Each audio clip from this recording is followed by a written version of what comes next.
Salam sejahtera untuk kita semua. Kali ini kita akan membahas mengenai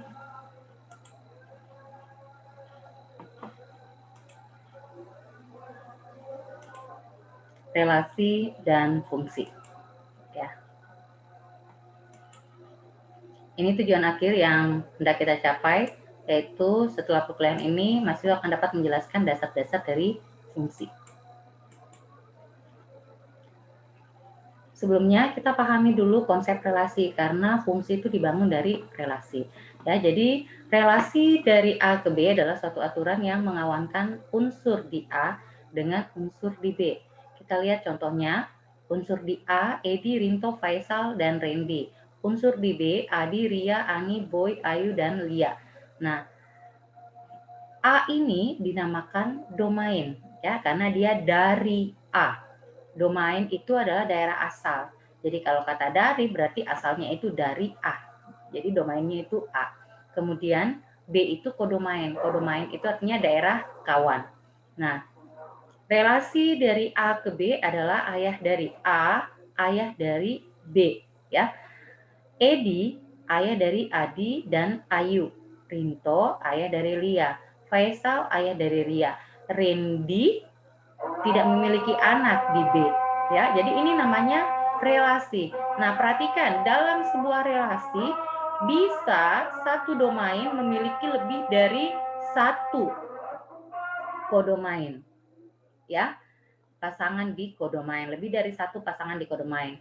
Kemudian bisa juga ada unsur di domain, contohnya Randy di sini tidak memiliki pasangan sama sekali di kodomain. Jadi bisa lebih dari satu pasangannya, bisa tidak ada pasangannya, ya. Itu relasi. Jadi relasi dari A ke B itu yang jelas ada pengawanan dari A ke B. Entah ada yang lebih dari satu ataupun ada yang tidak memiliki pasangan, ya, dari domain ke kodomain. Kita lihat fungsi. Jadi fungsi itu dibangun dari relasi. Fungsi dari A ke B berarti domainnya A, kodomainnya B, adalah suatu aturan yang mengawankan setiap unsur di A. Kata setiap berarti semua. Semua unsur di A dengan tepat satu dan hanya satu unsur di B. Jadi garis bawahi di sini, ya, setiap unsur dengan tepat satu dan hanya satu, ya. Setiap unsur di A, ya. Jadi setiap unsur di domain. Ini jangan, kalau saya balik B ke A berarti setiap unsur di B, ya. Jadi kalau A-nya adalah domain ini dari A. Dari A, ya. Oke.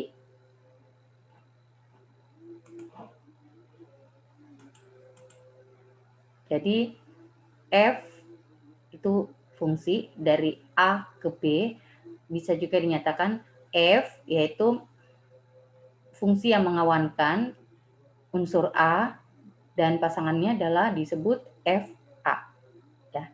Pasangan A di titik F. Jadi di fungsi, dalam fungsi tersebut. Jadi kalau A adalah elemen domain, ya, dan F adalah fungsinya, FA itu elemen dari kodomain, ya. FA itu adalah nilai fungsi F di titik A.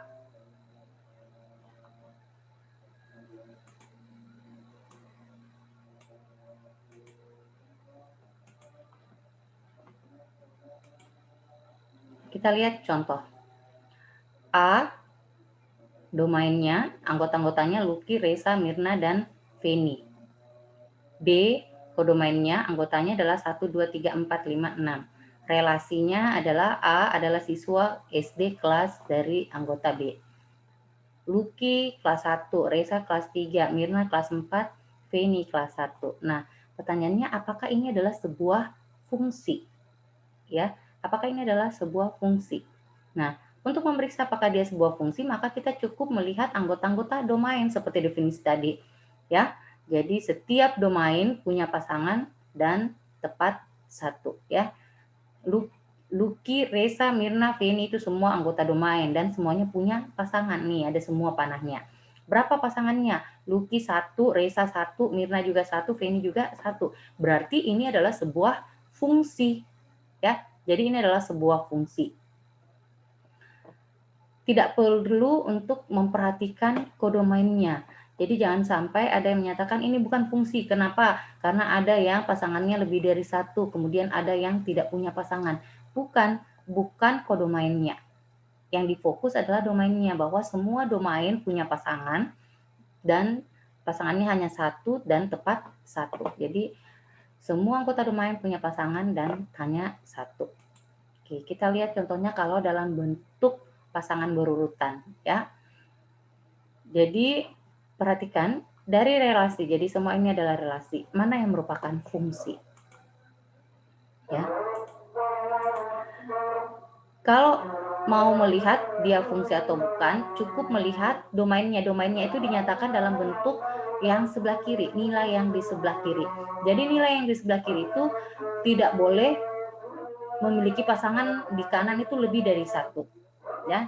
Nah, kalau ini satu, pasangannya satu, cuma satu kan, berarti ini adalah sebuah fungsi.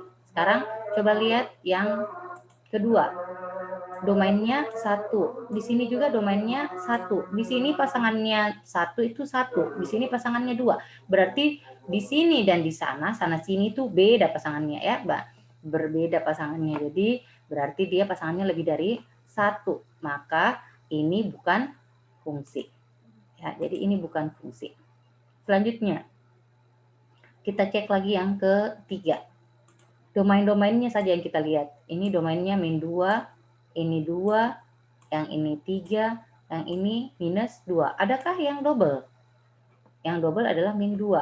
Ternyata di sini pasangannya min 2 adalah 2, di sana pasangannya 3. Berarti pasangannya lebih dari 1. Maka ini pun bukan fungsi. Jadi yang fungsi cuma yang A. Sudah paham sampai di sini mengenai fungsi? Oke, sekarang mari kita lihat fungsi-fungsi khusus ya. Yang pertama ada namanya fungsi linear. Ya, jadi fungsi linear itu bentuknya adalah AX tambah B. A itu koefisien X dan B itu konstantanya. Ya, jadi berapapun nilai A dan B yang jelas ada X berpangkat 1. Itu fungsi linear.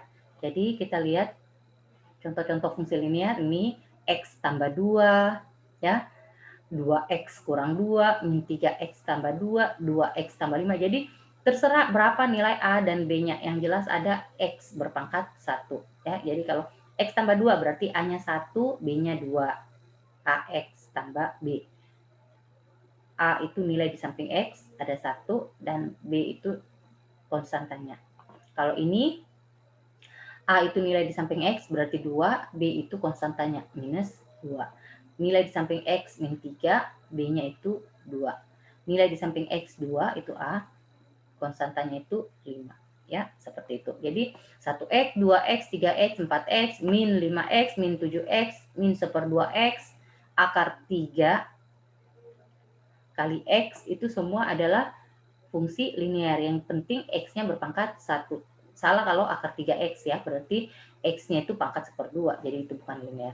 Jadi kalau akar 3 kali X, yang akar itu cuma 3-nya, X-nya tidak, X-nya tetap berpangkat 1, maka itu fungsi linear. Ya. Jadi ingat, fungsi linear ciri-cirinya X-nya berpangkat 1. Nah, fungsi yang kedua adalah fungsi kuadrat. Namanya kuadrat berarti berpangkat 2. Jadi fungsi kuadrat itu kalau dia memiliki X berpangkat 2. Ya, jadi pangkat tertinggi dari X yang ada pada fungsi tersebut adalah berpangkat 2. Berapapun nilai A, B, atau C-nya, terserah. Jadi yang jelas ada X pangkat 2-nya. 3X pangkat 2, 4X pangkat 2, min 5X pangkat 2, 1X pangkat 2, ya. Nah, yang ketiga adalah fungsi polinom. Jadi, fungsi linear itu adalah fungsi polinom berderajat 1. Artinya apa? X-nya berpangkat 1. Ya, nilai pangkat tertingginya dari X itu berpangkat 1. Kemudian fungsi kuadrat yang tadi itu adalah fungsi polinom berderajat 2. Kenapa? Karena N-nya pangkat 2. Ya, jadi ini X pangkat N. Ini pangkat tertingginya adalah X pangkat N. Kalau N-nya atau pangkat tertingginya 3, maka itu adalah fungsi polinom berderajat 3, dan seterusnya. Jadi, ini adalah contoh fungsi polinom berderajat 2. Ini pangkat tertingginya ada pangkat 1, ada pangkat 2. Yang tertinggi adalah pangkat 2. Berarti dia adalah fungsi polinom berderajat 2. Nah, yang keempat, fungsi eksponen, ya. Simbolnya E. Jadi, E pangkat X. Bagaimana gambarnya nanti kita lihat, ya. Jadi kalau dia berbentuk E pangkat X, E pangkat 2X, E pangkat, pokoknya ada E-nya, berarti itu adalah fungsi eksponen. Nah, kalau fungsi logaritma itu log, ya, log X, ya, atau bisa juga ln X, ya. Jadi itu fungsi logaritma. Kalau fungsi trigonometri, sinus, kosinus, tangen, ya, itu 3 fungsi trigonometri dasar. Bisa dikembangkan jadi sin 2X, sin 3X, kotangen atau kebalikan dari tangen, ya. Kosekan kebalikan dari sin. Sekan kebalikan dari cos, ya. Jadi itu semua adalah fungsi-fungsi trigonometri. Jadi dipahami, ya, logaritma kalau log, trigonometri kalau sin cos tangen, ya. Eksponen kalau X berpangkat, ya, linear kalau X-nya cuma berpangkat 1. Nah, selanjutnya fungsi irasional kalau dia dalam bentuk akar. Fungsi pecahan kalau dalam bentuk pecahan dibagi seperti ini. Ada penyebut, ya, ada pembilang. Oke. Nah, sekarang kita lihat bagaimana cara menggambar grafik fungsi. Nah, contoh kita mau menggambar ini adalah fungsi apa nih kalau begini? X-nya berpangkat 1, benar, fungsi linear, ya. Jadi kita akan menggambarkan grafik fungsi 4X kurang 1. Nah, caranya adalah mula-mula tentukan koordinat titik dalam bentuk tabel. Jadi tentukan nilai X dan Y-nya. Tentukan nilai X dan Fx-nya. Ya. Kalau tidak ditentukan domainnya dari berapa, maka terserah kita mau ambil X dari berapa. Jadi X ini domainnya, ya. Fx itu kodomainnya tadi, ya. Atau kalau pasangannya berarti daerah hasilnya, range-nya. Ya. Jadi kalau X-nya tidak ditentukan berarti bisa terserah. Nah, kalau di sini saya ambil contoh X-nya dari 0 sampai 6. Ya. Nah, tinggal dimasukkan ke dalam nilai Y. 4 kali 0, 0 dikurang 1, min 1. 4 kali X, 1. 4 kali 1, 4 kurang 1, 3. 4 kali X-nya diganti lagi jadi 2. 4 kali 2, 8 kurang 1, 7. 4 kali 3, 12. Kurang 1, 11. 4 kali 4, 16. Kurang 1, 15. Begitu seterusnya. Ya. Nah, setelah itu, barulah tinggal kita buat dalam koordinat Cartesius atau koordinat titik berikut. Jadi yang horizontal itu X-nya, yang vertikal itu nilai Y. Jadi tadi X-nya 0, Y-nya min 1. Jadi ini min 1-nya cari min 1 di bawah sini. Berarti di sini 0, min 1. Ya. X-nya 1, pasangannya tadi 3. Jadi ini di sini X-nya 1, Y-nya 3 nih. 1, 2, 3 nih. Nah, tinggal dihubungkan seperti ini. Ya, berarti di sini 1,3. X-nya 2, Y-nya 7. Jadi ini X-nya 2, Y-nya 5, 6, 7. Nih. Ya, dihubungkan. Jadi nanti titik-titik itu ditarik garis. Maka inilah garis biru ini adalah fungsi X, yaitu 4X dikurang 1. Ya. Saya coba, kita coba membuat gambarnya dalam bentuk grafik di Excel, ya. Jadi caranya pertama tentukan nilai X dan Fx-nya.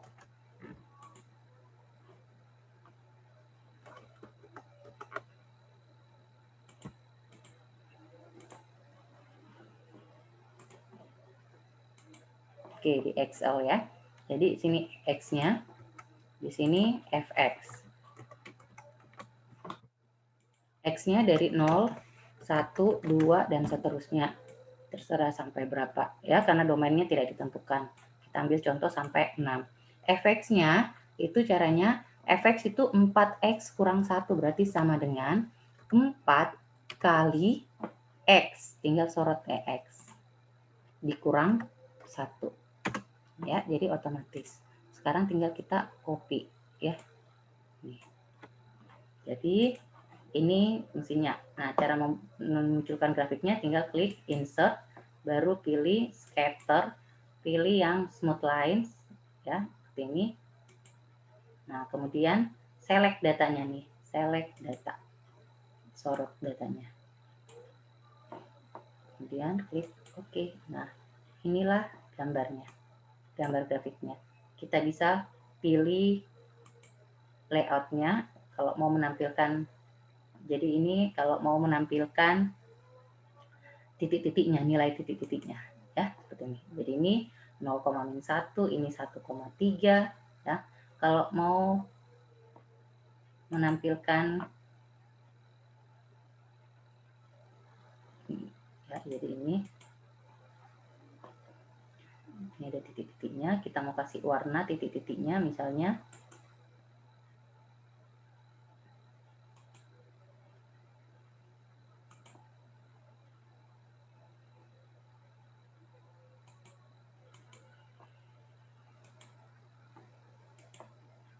merah.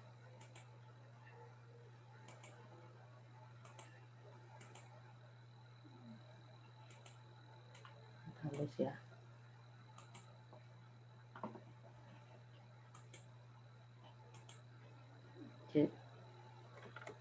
Sudah ada tapi sangat halus.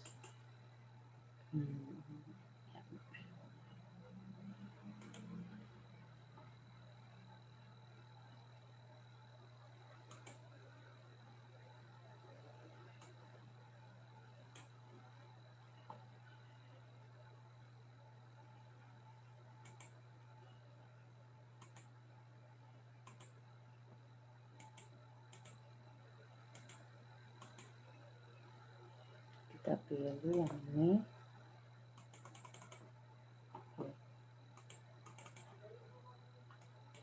Nah, ini dia. Ya, jadi ini 0,-1, 1,3, 2,7, 3,11, 4 yang tadi ya. Seperti yang tadi. Oke, sudah paham cara menggambar grafik ya. Nah, begitu juga untuk nilai-nilai fungsi-fungsi lainnya. Kalau mau menggambarnya tinggal tentukan X-nya, kemudian masukkan rumusnya di sini. Jangan lupa selalu diawali dengan sama dengan. Oke, sekarang kita kembali ke fungsi-fungsi selanjutnya ya. Nah, ini tadi grafik fungsi linear.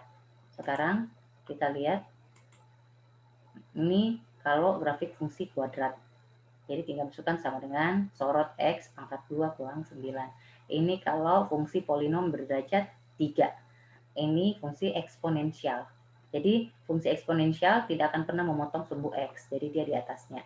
Kebalikannya ya, fungsi ln dia seperti ini. Ya, jadi perhatikan eksponensial begini, ln seperti ini, logaritma natural. Kalau sinus dia mulai dari 0 nih, ya. Kalau kosinus dia mulai dari 1 nih di atas. Jadi sama tapi fasenya itu berbeda. Kemudian ini kalau fungsi pecahan, ini fungsi irasional. Ini juga fungsi irasional ya. Kalau akar itu fungsi irasional. Oke. Ada fungsi yang lain namanya fungsi rekursif ya. Nah, fungsi rekursif itu adalah fungsi yang bisa memanggil dirinya sendiri. Jadi, dia bisa memanggil dirinya sendiri. Nah, untuk memulai bahasan rekursif, kita membahas sebuah masalah sederhana yaitu permasalahan faktorial, ya. Jadi kita mau menghitung bilangan hasil faktorial dari bilangan. Misalnya kita namakan n. Faktorial itu simbolnya pakai tanda seru. Jadi n faktorial, ya. Jadi faktorial dari n atau n faktorial ditulisnya seperti ini adalah hasil kali dari bilangan tersebut dengan bilangan di bawahnya hingga bilangan 1. Jadi contohnya 4 faktorial, berarti hasil kali dari 4 dan bilangan di bawahnya sampai 1. Jadi 4 kali 3, di bawahnya 3, 2, di bawahnya 2, 1. Ya, jadi 4 kali 3 kali 2 kali 1. 5 faktorial, 5 kali 4 kali 3 kali 2 kali 1. 10 faktorial, berarti 10 kali 9 kali 8 kali 7 kali 6 kali 5 kali 4 kali 3 kali 2 kali 1, begitu seterusnya. Ya. Nah, salah satu cara untuk menghitung adalah dengan menggunakan loop. Jadi dia looping kembali ya, yang mengalihkan masing-masing bilangan dengan hasil sebelumnya. Penyelesaian dengan cara inilah yang dinamakan iteratif, yang mana secara umum dapat didefinisikan sebagai n faktorial adalah n dikali panggil lagi n dikurangi 1 bilangan di bawahnya, kali n dikurang 2, kali n kurang 3, dan seterusnya sampai didapat 1, sampai n-nya habis, tinggal 1. Oke, nah dengan cara rekursi, di mana n faktorial adalah n kali n kurang 1 faktorial. Kata faktorial di sini berarti berulang lagi ke belakang, ya. Jadi n kurang 1 faktorial. Jadi kalau n faktorial itu n kali n kurang 1 faktorial. Nah, sekarang n kurang 1-nya lagi direkursikan. N kurang 1 faktorial itu adalah n kurang 1 kali n kurang 2. Jadi dikurangi lagi 1. N kurang 2 itu adalah n kurang 2 dikali n kurang 3 faktorial. Begitu seterusnya sampai diperoleh n sama dengan 1. Maka kita menghentikan perhitungannya. Nah, cara rekursif untuk permasalahan ini secara umum kita detailkan sebagai berikut. Jadi fungsi rekursif dari n itu akan bernilai 1 jika n sama dengan 0 dan n sama dengan 1. Jadi 0 faktorial itu 1, 1 faktorial juga itu 1. Ya. Fungsi faktorialnya kalau n-nya lebih dari 1 maka dia adalah n dikali faktorialnya n kurang 1. Jadi dikali lagi faktorial n kurang 1 sampai diperoleh ini 0, n sama dengan 0 atau n sama dengan 1 karena nilainya sama-sama dengan 1. Jadi ingat itu ya, 0 faktorial 1, 1 faktorial juga 1. Nah, ada dua fase dasar dari sebuah proses rekursif. Ada namanya fase awal dan fase balik. Nah, dalam fase awal masing-masing proses memanggil dirinya sendiri.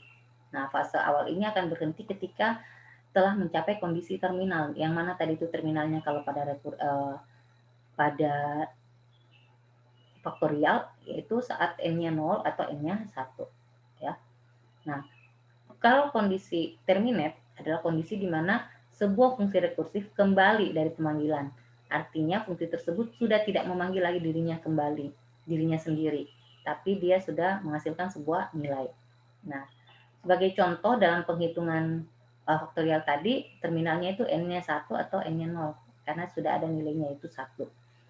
Untuk setiap fungsi rekursif minimal harus ada satu kondisi terminal. Jadi harus ada titik terminalnya di mana dia akan berhenti.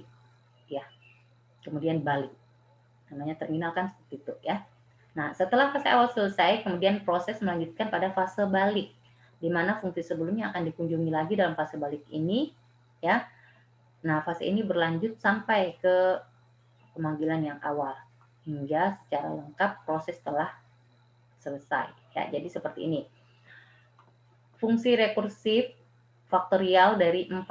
Berarti 4 kali faktorial di bawahnya, faktorial 3. Faktorial 3 itu 3 kali faktorial di bawahnya, faktorial 2. Faktorial 2 itu adalah 2 kali faktorial di bawahnya, itu faktorial 1. Faktorial 1 itu 1 tadi ya, sudah ada nilainya. Berarti dia sudah berada pada kondisi terminal. Kalau sudah sampai kondisi terminal, maka dia melakukan fase balik. Fase balik diketahui F1-nya itu 1, berarti 2 kali F1, 2 kali 1. Masuk ke fase 3, F3 ya. 3 kali F2, F2-nya sudah didapat, 2 kali 1, 2, berarti 3 kali 2. F4, F4 itu 4 kali F3. 4 kali F3 tadi 3 kali 2 yaitu 6. Maka diperoleh hasilnya, diperoleh nilainya 4 kali 6, 24. Selesai. Berarti sistem rekursinya sudah lengkap. Ya, paham di sini? Ini adalah proses komputasinya dari 4 faktorial. Ya. Oke. Sekarang kita lihat ini algoritmanya ya. Jika n sama dengan 0 ya, hasilnya adalah 1. Selanjutnya ini bisa n-nya 0 atau n-nya 1 ya. Kalau n-nya 0, 1 juga hasilnya. Kalau n-nya 1 juga 1 ya. Nah, selain dari itu maka dia akan kita terus kalikan n dikali faktorialnya di bawahnya n kurang 1 yang tadi ya rumusnya. Nah, ini kalau algoritmanya ya. Oke. Nah, langkah-langkah untuk mendefinisikan fungsi dengan domain bilangan cacah. Ya, yang pertama langkah basis tadi ya, definisikan nilai fungsi pada saat 0. Nah, kemudian langkah rekursifnya itu berikan aturan untuk mencari nilai fungsi untuk setiap bilangan bulat berdasarkan nilai fungsi pada bilangan bulat yang lebih kecil, seperti yang tadi. Ini cuma definisi saja ya. Nah, definisi inilah yang disebut rekursif atau definisi induktif. Kita lihat contohnya. F0-nya 1 ya. Karena n faktorial sama dengan n kali n kurang 1 faktorial, maka Fn kita bisa tulis n kali Fn kurang 1. Nah, kita kasih masuk nilainya F0 ya. F0 itu nilainya 1. Berarti selanjutnya F1 ganti n-nya menjadi 1. Berarti 1 kali F 1 kurang 1 0. Berarti 1 kali F0 nih. Ya, 1 kali F0, 1 kali 1 F0 kan 1. Berarti 1 kali 1 yaitu 1. Jadi F0 1, F1 juga 1. Sekarang F2. Ganti n-nya jadi angka 2. Berarti 2 kali F2 kurang 1, 1. Berarti 2 kali F1. F1 berapa? F1 1. Berarti 2 kali 1 itu 2. Sekarang F3. F3. Ganti n-nya jadi 3. 3 kali F3 kurang 1, 2. Berarti 3 kali F2. F2 sudah ada yaitu 2. Berarti 3 kali 2, 6. Sekarang F4. 4, ini N-nya 4. 4 kali F4 kurang 1, 3. 4 kali F3. F3 itu 6. Berarti 4 kali 6, 24. Ya. Jadi ini nilainya. Kita ambil contoh kalau fungsi linear. F0-nya 3. Fn-nya adalah 2 kali Fn kurang 1 tambah 3. Jadi ini sama dengan Fx sama dengan 2 kali X tambah 3. Tapi ini dalam bentuk rekursif. Ya. 2 kali Fn kurang 1 tambah 3. Maka kita cari kalau ini kan F0-nya 3. Kalau N-nya 1. F1 sama dengan 2 kali F1 kurang 1, 0. 2 kali F0 tambah 3. F0-nya 3. 2 kali 3 tambah 3. Ya. Nih, 2 kali 3 tambah 3. 6 tambah 3, 9. Kalau N-nya 2. Jadi kita ganti. N-nya sini jadi angka 2. F2 sama dengan 2 kali F2 kurang 1. Berarti 2 kali F1. F1 itu 9. 2 kali 9, 18. Tambah 3, 21. Begitu seterusnya. Untuk F3, F4, dan seterusnya. F5, F6, dan seterusnya. Jadi tinggal diganti masuk dengan nilai yang di atasnya. Jadi 2 kali 45 tambah 3. 2 kali 21 tambah 3. Begitu seterusnya. Ya, itu yang dinamakan fungsi linear yang didefinisikan secara rekursif. Ya. Ada juga bilangan lain namanya Fibonacci. Nah, kalau kita rekursikan, dia seperti ini. Bilangan Fibonacci itu angka selanjutnya adalah penjumlahan dari dua angka sebelumnya. Jadi kalau F0-nya 0, F1-nya juga F1-nya 1, maka F2-nya adalah penjumlahan dua angka sebelumnya. F0 tambah F1. Jadi dia direkursikan seperti ini. Fn adalah penjumlahan dari n kurang 1 dan n kurang 2. Ya. Jadi F00, F11, maka F2 adalah 0 tambah 1, itu 1. F3 adalah F1 tambah F2, 1 tambah 1, 2. F4 adalah F2 tambah F3, 1 tambah 2, 3. F5 adalah F3 tambah F4, yaitu 3 tambah 2, 5. Begitu seterusnya. Itu namanya bilangan Fibonacci yang didefinisikan secara rekursif. Ya. Oke. Demikianlah materi kita mengenai relasi dan fungsi. Bila ada yang ingin ditanyakan, silakan japri. Silakan bertanya melalui WA Group ya. Oke, sekian untuk hari ini. Sehat selalu. Sampai jumpa pada pertemuan selanjutnya. God bless.